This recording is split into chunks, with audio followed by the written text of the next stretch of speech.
In this episode, I'm going to go over the top 3 reasons athletes hold themselves back during competition.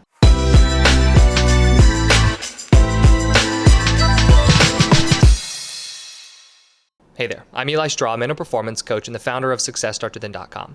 Reason number 1 is that you are too afraid to make mistakes. Whenever you're afraid of making mistakes and your focus is on wanting to avoid these mistakes, we will see that avoidance lead to you holding yourself back and playing with your foot on the brake. Maybe you are hesitating, whatever it might be, but you are going to be holding yourself back because your focus is on wanting to avoid mistakes. When I'm working one-on-one with athletes in mental coaching, I call this the avoidance mindset. And I always use the example of, really any time in life when we are scared of something. The natural reaction that our brain has to us being afraid of something is to keep us safe, right? In whatever way possible, we want to keep ourselves safe. And for the most part, keeping ourselves safe will involve avoiding, dangerous situations. Right? If we use a simple example of being in the wild, if we want to avoid a dangerous situation, we're going to go the other way, right? We're going to try to go around it. That's the safest option. The safe option is to avoid the thing that could cause you to be injured, get hurt, whatever it ends up being, right? So the safe option is avoiding that which you are scared of. However, if you are an athlete, right, whether you're playing soccer, baseball, basketball, lacrosse, tennis, whatever it ends up being, if you are afraid of making mistakes, the thing that you are afraid of is making a mistake. Unfortunately, if we allow our brains to take over and we allow ourselves to have the same response that we have in a typical situation when we are scared, what we're going to see happen is that we end up trying to avoid the situation where we could make mistakes. And this is where you hold yourself back, right? You don't go for the ball quite as much. You hesitate at the plate when you swing. You aren't playing as aggressively as you need to on the tennis court because you're scared to hit certain shots because you're trying to avoid making mistakes in those situations. So honestly, the number 1 reason, this is why I put it first, the number 1 reason that I see athletes hold themselves back is because they are scared to make mistakes. And when you are scared to make mistakes, you're trying to avoid the situations where you could make mistakes, so then you end up holding yourself back.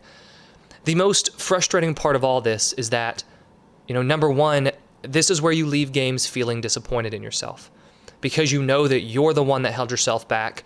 You're the one that kept yourself from performing well more than the mistakes that you actually made.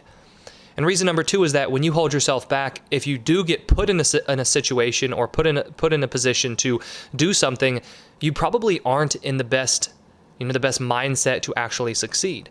An example of this comes from my own life as a baseball player, and I can remember many times playing shortstop and third base where I was scared to make mistakes, so I was secretly hoping the ball wasn't hit to me.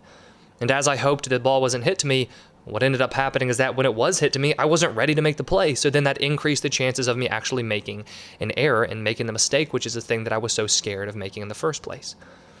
So reason number 1 is you are scared to make mistakes. When you are playing to avoid mistakes, you're going to find yourself holding yourself back when you play. Reason number 2 is that you're focused too much on stats. Now, this is going to come in a lot of different forms, right? But one that I honestly see a lot is when athletes feel like they have a really good stat line, and then they're trying to hold themselves back because, again, they don't want to make mistakes. They don't want to ruin the stat line that they already have. There's a basketball player that I've been working with throughout this season, and she and I have talked about this all the time because she honestly struggles with knowing what her shooting percentage is and then feeling scared to take shots the next game because she doesn't want to mess up her shooting percentage. I see this a lot in athletes who are trying to go from one level to the next, whether they're going to transfer schools in college or whether they're trying to get to a college team from high school or, play professionally, whatever it ends up being.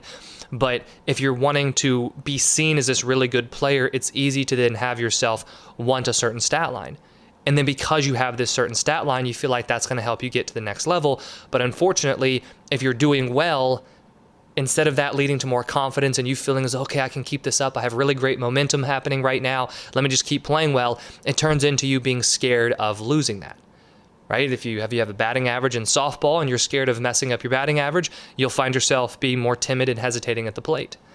If you're scared of losing or of messing up your win percentage as a tennis player, maybe you're scared to play against an opponent who's worse than you because you don't want to mess up your stats or you don't want to mess up your win percentage against opponents who are ranked lower than you. So then you end up playing in that more timid state where you are holding yourself back. So another reason why you would hold yourself back when you play is that you're too worried about what your stats are and what they will be, and you're just trying to make those stats too perfect. And then a third reason why you will be holding yourself back is worrying so much about what other people think. This is going to be your coach, your teammates, your parents, your friends, whomever it might be, right? But you're worried about what they think of you. And as you worry about what other people think of you, this tends to lead into more fear again, right? That's why I started with that fear of making mistakes, because we're going to see the fear of mistakes kind of within all of these other reasons. But when you're working so hard to impress other people, you have to be careful not to hold yourself back, because if you're trying to impress other people, typically this will turn into, I don't want to mess up in front of the other person. Now, I have worked with players where they go out there and they play focused on wanting to prove other people wrong or wanting to prove to other people how good they are, and that actually helps them. And if that's the case for yourself, great, right? So keep doing that, but this is where self-awareness becomes important, and you have to understand, how is this focus actually affecting me? But I would say for the most part, the athletes that I work with, when they are focusing on wanting to impress other people, it turns into not wanting to make mistakes in front of them, not wanting them to think that they're a bad player, which again leads us into this idea of holding ourselves back when we play. So being afraid of making mistakes, focusing too much on stats, and then worrying too much about what other people think of you, those are the top 3 reasons why you as an athlete might be holding yourself back, with that fear of mistakes being the top 1. Now, what can you do about this? Well, as I mentioned earlier, I work with athletes in one-on-one coaching to help them overcome these fears and overcome these worries. So if you are interested in learning more about that, I've put a link in the description below.